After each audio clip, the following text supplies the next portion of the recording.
All right, ready for this? We're diving deep today Yeah. into, humility, Oh, interesting. what it really means and all that. We're using this talk. It's called The Eternal Everyday. Okay. And it starts off, well, pretty funny. I got to say it right out of the gate. I love the British summer. It's my favorite day of the year. Uh-huh. Yeah, it's good. You get it, right? Oh, totally. Like Yeah. waiting all year for some decent weather and boom, gone. Exactly. It really makes you think about how we treat our time here, know? Yeah, like we get so caught up in the day-to-day, Mm-hmm. we kind of forget we're part of something, well, something much, much bigger. It's true. It's like that cartoon character, Yeah. wakes up late and thinks, oh no, did I miss summer? That feeling, like, has that ever happened to you? Oh yeah, for sure. It's like that moment you realize, whoa, time flies, Yeah. especially when you're having a good time. Right. Speaking of feeling small, though, the talk goes into this story Okay. about Moses Oh. from the Pearl of Great Price. Ah, okay. Yeah, I remember right. When Moses, he sees all of God's creations, Mm. like the vastness of it all, Mm. and he just feels totally insignificant. I can see that. He even says, hang, I know that man is nothing, which thing I never had supposed. You think that's a feeling a lot of people can relate to? Oh, yeah. I mean, look at the universe. It's huge. Mm. Life itself, it's so complex. Yes. It's easy to feel overwhelmed. Even in our own lives, when things are hard, we start to question, like, do we even matter? Yeah. Yeah, it's a humbling experience in itself almost. Right. But here's the thing. It gets really interesting here. God, he doesn't leave Moses, stuck in that feeling Oh, yeah. of nothingness. Yeah. He says to him and to us, really, for behold, this is my work and my glory to bring to pass the immortality and eternal life of man. Wow. Powerful, right? It really changes how you look at things. It's not about how small we feel. It's about what we could become. Even when we feel tiny, God, he sees our potential, our eternal value. That's the point. And what's even more amazing is it's for everyone. Right. Talk. It then quotes the Book of Mormon. Yeah. All are alike unto God, including black and white, bond and free, male and female. I think about that, and I can't help but think how much we need that message today. Oh, tell me about it. It's like everywhere you look, there's messages trying to divide us, make us feel like some people are better than others. Yeah, you see it everywhere. Politics, social media, even just walking down the street. People, they're always trying to climb some ladder, put others down to make themselves feel higher up. It's true. But this talk, it reminds us that those ladders, it doesn't really matter. In the long run, in the eternal perspective, we're all equal. I think that's a hard thing for people to accept sometimes. Oh, absolutely. We're so used to comparing, trying to be the best, the most, whatever. But that's the opposite of being humble. Yeah, and it even talks about that struggle, how tough it is to stay humble in a world that, well, often it seems like it rewards the opposite. Yeah, the arrogance, the pride. Exactly. A constant battle. It really is. And it's not just what you show on the outside. It's what's going on inside us. Right. How often do we let that pride sneak into our thoughts, into what we do? We all do it. But we're not alone in this, right? Oh, for sure not. The talk makes that clear. It points to, well, the perfect example of humility. Jesus Christ. I can't get much better than that. It's mind-blowing, right? Yeah. He was willing to come to earth, to serve, and then to sacrifice himself for everyone. Yeah, that's true humility. It's a lot to live up to. But I think the point is, we don't get discouraged. Yeah. God, he doesn't expect perfection, right away. Right. He gives us these examples like Alma the Younger. Remember him? Oh, yeah. He gave up a lot, a powerful position just to preach God's word. That takes guts. Makes you think, what are we putting first in our lives? That's the question, isn't it? Then there's Heber C. Kimball, called on a mission to England. Imagine that. Leaving everything behind, going to a whole new place just to preach the gospel. He felt overwhelmed, but he accepted. With faith and humility. That's powerful. It shows sometimes being humble means saying yes, even when you don't feel ready. You ever been asked to do something that just you felt way in over your head? Oh, yeah. That's where humility comes in, I think. Trusting that God will help us get through it. And it's not just about feeling ready. Sometimes it's about doing the things that, well, maybe other people don't think are so important. Right. It's easy to want the attention. Yeah. To want to be the one in charge. But true humility, it's about serving, no matter what the job is. Yeah. Because it's all important to God.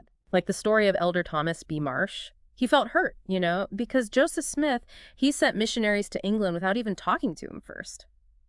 We've all been there, haven't we? Feeling overlooked. Like we don't matter. Oh, yeah. Many times. But what's amazing is how Joseph Smith responded. Really? He got a revelation. On the same day, those missionaries were preaching in England for the first time. That's Doctrine and Covenants 112 now. Wow, the timing of that. And that revelation, it's all about humility, especially in missionary work. Interesting. It even says, "Be thou humble, and the Lord thy God shall lead thee by the hand and give the answer to thy prayers." Pretty hopeful, right? It is, yeah. Like a reminder that humility, it's the key to God's help, Yeah. to his power in our lives. We see that humility all around. In the church, young people going on missions, older folks making sacrifices to serve. But the talk then, it challenges us, to think about humility in everyday life. It's easy to be humble in church. Yeah, but what about at home, at work, online even? That's the real test, isn't it? The world's always telling us, look at me, look at me. It's like a tug of war, Between that and actually being a follower of Christ. You ever feel that pull? All the time. So easy to get caught up in comparing ourselves to others, especially online. Like, we got to put on this perfect image. It's exhausting. Yeah. And it makes you feel worse, not better. It's the opposite of humility. It calls out those look at me posts, the online rants, the humble brags. Yeah, those are sneaky. Pride is, well, it's good at hiding. So how do we even know if we're falling into that trap? Good question. I think it starts with paying attention. Yeah. To ourselves. Before we say something or post online, ask, why am I doing this? Am I really trying to be humble, or am I just wanting attention? That's good advice. And we have to be okay with not needing everyone to like us all the time. Remember, God, he sees our heart. That's what matters. The talk also talks about, how people just can't seem to talk to each other anymore. Respectfully, I mean. Oh, yeah. Yeah. Like everyone wants to shout to be right. No one's listening. And that's where humility is so important, right? It's about realizing we don't have all the answers. Our opinions, they're not always right. And other people, they might have something valuable to say. Even if we disagree with them. Right. It's about listening with an open mind and talking with kindness, even when we don't see eye to eye. Humility doesn't mean changing what you believe, but it does mean treating people with respect. Like remembering that Book of Mormon quote, all are alike unto God. That's a good one to keep in mind, for sure, online and offline. It's about looking past the surface stuff, seeing that everyone, no matter what they believe or where they come from, they're valuable because they're a child of God. And that's where we can start to understand each other, to connect. When we see each other as fellow travelers, all trying to learn and grow. Then the talk, it shifts to forgiveness. Asking forgiveness from God and giving it to others. It's all connected to the Savior's atonement. Forgiveness, it's got to be there for us to heal, right? As individuals, as a society. That part about holding grudges, though, it really got to me. It's intense, isn't it? Like drinking poison and expecting the other person to die. It's a perfect picture of how unforgiveness just hurts us. It's true. It doesn't hurt them, it hurts us. It makes us bitter, angry. It messes up our relationships and keeps us from feeling any peace. So forgiveness is actually like taking care of ourselves. It's letting go of those bad feelings. We all make mistakes, right? We all need forgiveness. And when we show mercy to others, it's like reflecting the mercy God has given us. I like that. The talk also warns us about being arrogant. And it talks about the blessings that come when we humble ourselves before God. Like that quote from Moroni. Oh, yeah. Fools mock, but they shall mourn, and my grace is sufficient for the meek. Sobering, isn't it? It is. Pride, it leads to sadness. Humility, it opens the door to God's grace. If we're arrogant, we can't see our own weaknesses. It's true. But when we're humble, we can see ourselves clearly, and then we can rely on God's strength. That's the key. The talk makes a point of saying that humility, it's not some big one-time thing. It's a daily effort, relying on God, serving him, trusting his plan. It's about knowing we need God, and that without him, we can't really do anything that matters. Humility, it's not being weak. It's the basis of true strength. Yeah. Letting go of our ego, letting God lead, trusting that his plan is good for us. And that's where we find real peace. For sure. That quote about God giving us weakness so we can learn humility, it's powerful. I give unto men weakness that they may be humble, and my grace is sufficient for all men that humble themselves before me. For if they humble themselves before me and have faith in me, then will I make weak things become strong unto them. Like God's grace is enough for us if we'll just let go of our pride and lean on him. It means we don't have to pretend we're perfect. We can ask God for help.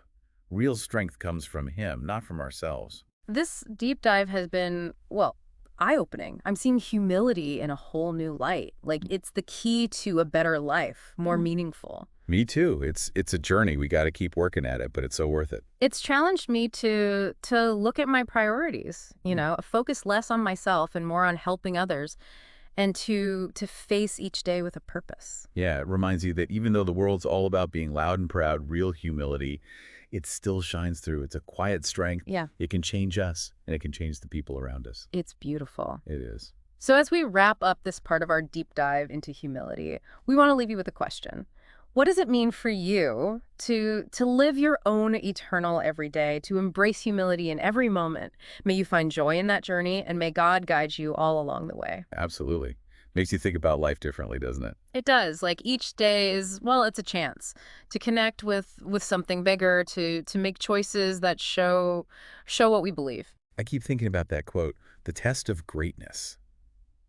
It's like even the little things, they become important. Yeah. Like washing the dishes, doing laundry, even being stuck in traffic. It can all matter if we have the right mindset. It's about changing how we see things instead of, what about me? What do I get? It's more like, okay, how can I help someone else right now? How can I don't know, bring a little bit of good into this ordinary moment? It's beautiful, really. Yeah. And it all comes back to being humble. Yeah.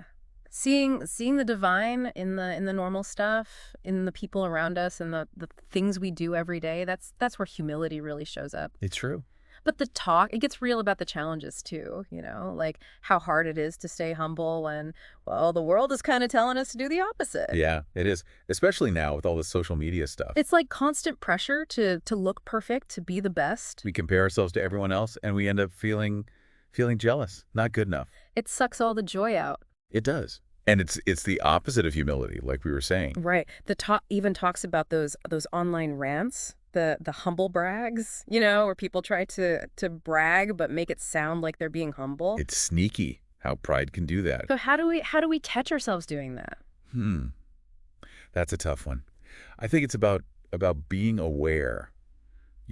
Before we say something or post something online, we got to ask ourselves, why am I doing this? Am I trying to be humble, or am I just, I don't know, wanting people to notice me? That's a good point. We got to learn to be okay if not everyone likes us, Right. God sees what's in our hearts. That's all that matters. It's true. It also talks about how people just don't talk to each other anymore. Well, not in the good way, like respectfully. Yeah, it's like everyone's just yelling, trying to win instead of actually trying to understand each other. And that's where humility is so important. We got to remember, we don't have all the answers. What we think, it might not always be right. And other people, they have good ideas too. Yeah, even if we don't agree with them. Exactly. We got to listen, really listen, and be kind, even when we disagree.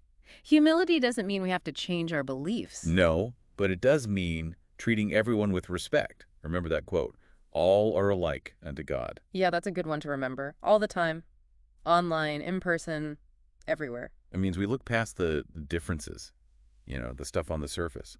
Because everyone, no matter what, they're a child of God. They're valuable. And that's how we can start to really connect, to understand each other when we see each other as fellow travelers on this journey, all trying to learn and grow. That's beautiful. Then it starts talking about forgiveness, asking God to forgive us and forgiving other people. It connects it to the Savior's atonement. Like forgiveness it's crucial, right, for us to heal and move forward individually and as a whole society. That part about holding grudges, it's powerful. That image, it stuck with me.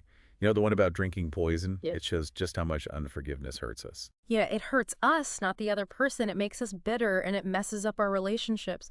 We can't feel any peace when we're holding on to that anger. So forgiving someone, it's actually like we're doing something good for ourselves. We're letting go of the bad stuff. And we got to remember, we all mess up. We all need forgiveness. When we're merciful to others, it's like Like we're showing the same mercy that God has shown to us. I love that. It also talks about arrogance and the blessings we get when we're humble before God. Yeah, like that quote from Moroni. Fools mock, but they shall mourn, and my grace is sufficient for the meek. It makes you think. Pride leads to sadness. Humility opens the door to God's grace. When we're arrogant, we can't even see our own weaknesses, but when we're humble, we see ourselves clearly. And then we can rely on God to help us. It's about recognizing that we need God, Mm. that we can't do anything that really matters without him. Humility, it's not weakness, it's the opposite. It's the foundation of real strength. It's about letting go of our ego, letting God lead, trusting that his plan is good. That's where we find peace. True peace. And joy, too. I love that quote about God giving us weakness so we can learn to be humble. I give unto men weakness that they may be humble, and my grace is sufficient for all men that humble themselves before me. For if they humble themselves before me and have faith in me, then will I make weak things become strong unto them. It's like a promise. God's grace is enough if we'll just put our pride aside and rely on him. You don't have to pretend we've got it all figured out. We can ask for help. True strength, it comes from God. This whole deep dive, it's been amazing, seeing humility in a totally different light. Like, it's not just some religious idea, it's the key to a better life, a life with more meaning. It is. It's a journey, a process. But the rewards they're incredible. I'm definitely looking at my priorities differently now. Less focus on myself, more on helping others, and facing each day with a real purpose. It's inspiring, isn't it? Even though the world tells us to be loud and proud, real humility, it still shines. It's a quiet strength. It can change us. And it can change the people around us. So true. It makes me think about those small moments, like saying something kind to a stranger, helping a neighbor, being patient when things are frustrating. It's about choosing love and compassion and putting others first. Even in the everyday stuff, like those little things that can really add up, those small acts of kindness, putting others first. It's like building a great life, a life that shows true humility. That's the challenge, isn't it? Yeah. To take all these big ideas and actually live them every day. The eternal everyday, like, how do we make that real? Yeah, it's a good question. It starts with how we see things. Like, instead of thinking, what about me? What do I want? We can ask, okay, how can I serve God right now? How can I don't know, show his love to the people around me? Even in the little things, just listening to someone, helping out with something. Exactly. It's about looking for those opportunities to serve in every moment. Yeah. They're there. You just gotta pay attention. Like hidden treasures. That's a good way to put it. And it reminds me of something else the talk says. True humility. It's not like a finish line you cross. It's a journey. Yeah. It's something we keep working on, trying to be more like God, to see things his way. And that means admitting sometimes, hey, I don't know everything. Being willing to let go of being right all the time, learning from other people. This deep dive has really, really made me think about humility. It's not about putting ourselves down or anything. It's about knowing our limits, knowing we need God, and choosing to act with love, with compassion. What about you? Has exploring this material changed how you think about humility? It really has. Honestly, I'm less focused on trying to be humble and more on just doing things that are humble. That makes sense. Like serving others, forgiving people, not having to be right all the time. It's not about reaching some perfect state of being. It's about making those choices in each moment. It takes the pressure off, doesn't it? We don't have to be perfect. We just do our best and let God take care of the rest. Exactly. Humility, it's not something we earn. It's about recognizing that we need God and letting his love work through us. Well, we're about at the end of our deep dive into humility. I'm feeling, hopeful, inspired. It's made me want to look at my priorities again, focus less on myself, more on others, and face each day with purpose. It's a good reminder that even though the world's all about, being loud and proud, real humility, it's still powerful. It's a quiet strength, and it can change everything for us and for the people around us. So we'll leave you with this. Think about what it means for you to live your own eternal every day, to find humility in every moment. May you find joy in that, and may God be with you every step of the way.